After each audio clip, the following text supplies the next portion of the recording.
Assalamualaikum warahmatullahi wabarakatuh. Yang terhormat Bapak Sigit Febrianto Susilo, SPD MPD, beserta rekan-rekan mahasiswa sekalian yang berbahagia. Puji syukur marilah kita panjatkan kehadirat Allah Subhanahu wa Ta'ala, karena berkat rahmatnya kami dari kelompok 6 dapat menyelesaikan video pembelajaran ini tepat pada waktunya.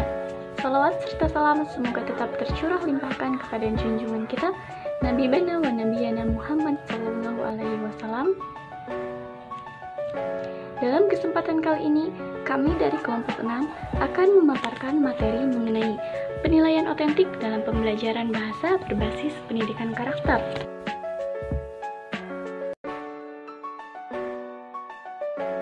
Mengapa penilaian otentik?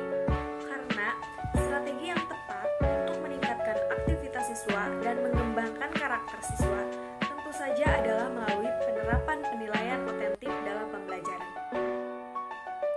Melalui penerapan penilaian otentik ini, seluruh aktivitas siswa akan diketahui keefektifannya dalam mendukung ketercapaian tujuan pembelajaran. Selain itu, implementasi penilaian otentik juga diyakini dapat pula digunakan untuk mengukur perkembangan karakter siswa. Sejalan dengan hal tersebut, peneliti berpandangan bahwa usaha mengembangkan model penilaian otentik yang multifungsi ini merupakan hal yang sangat penting bagi peningkatan mutu pendidikan sekaligus membangun karakter dan budaya bangsa pada diri. Makna penilaian otentik. Yang pertama, menurut Margiantoro, yang menyatakan bahwa pada hakikatnya penilaian otentik merupakan kegiatan yang dilakukan tidak semata-mata untuk menilai hasil pembelajaran siswa, tetapi juga berbagai faktor lain, antara lain kegiatan pengajaran yang dilakukan itu sendiri.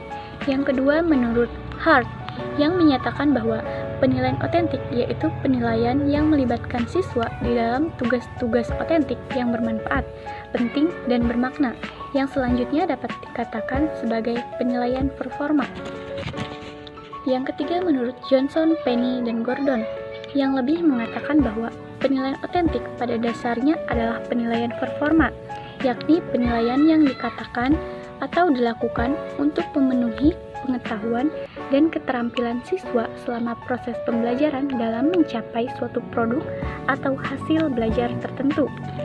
Selanjutnya, menurut Marhaini, yang mengungkapkan bahwa secara garis besar penilaian otentik memiliki sifat-sifat. Yang pertama, berbasis kompetensi. Yang kedua, individual. Yang ketiga, berpusat pada peserta didik.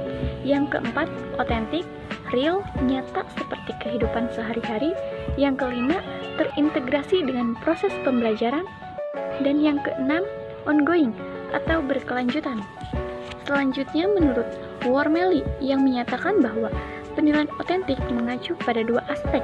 Pertama, penilaian otentik berhubungan dengan bagaimana siswa mampu mengaplikasikan hasil belajarnya di dalam kehidupan sehari-hari. Kedua, penilaian otentik merupakan penilaian yang mampu mengetahui secara jelas bagaimana siswa belajar dan hal-hal apa yang menyebabkan siswa terdorong untuk belajar. Keutamaan penilaian otentik.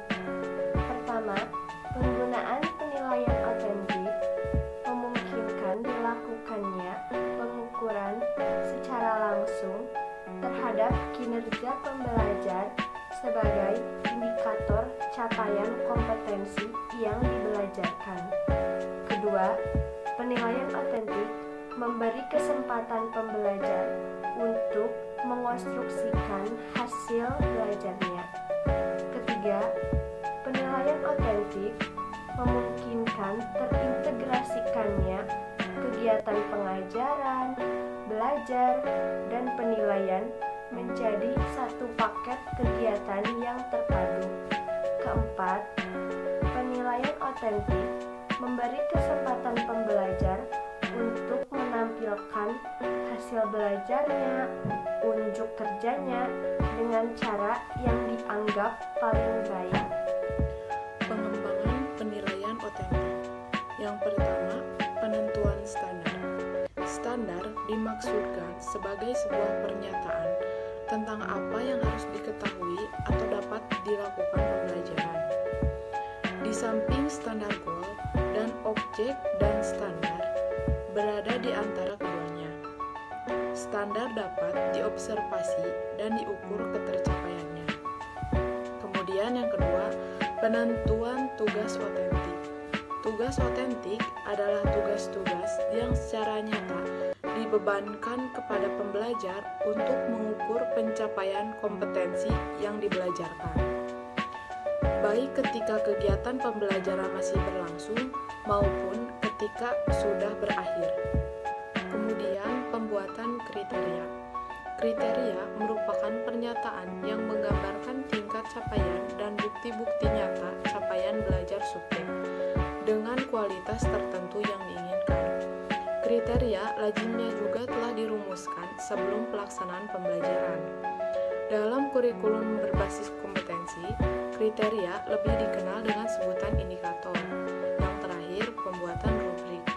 Rubrik dapat dipahami sebagai sebuah skala penskoran yang dipergunakan untuk menilai kinerja subjek didik untuk tiap kriteria terhadap tugas-tugas tertentu. Contoh penilaian otentik dalam pembelajaran menyimak. Penilaian otentik dalam pembelajaran membaca, dimisalkan seorang guru akan melaksanakan kegiatan pembelajaran membaca. Ia bermaksud menggunakan metode pembelajaran DRTA. Berdasarkan metode yang dipilihnya, ia harus menyusun LKP sebagai alat bukti aktivitas pembelajaran.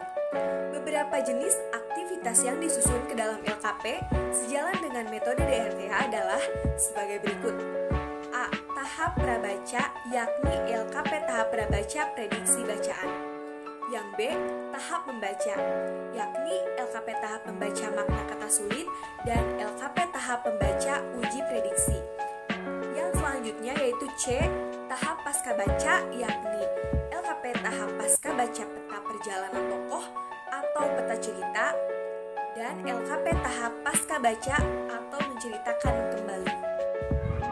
Sekian pemaparan materi dari kelompok kami. Mohon maaf apabila terdapat kesalahan. Wassalamualaikum warahmatullahi wabarakatuh.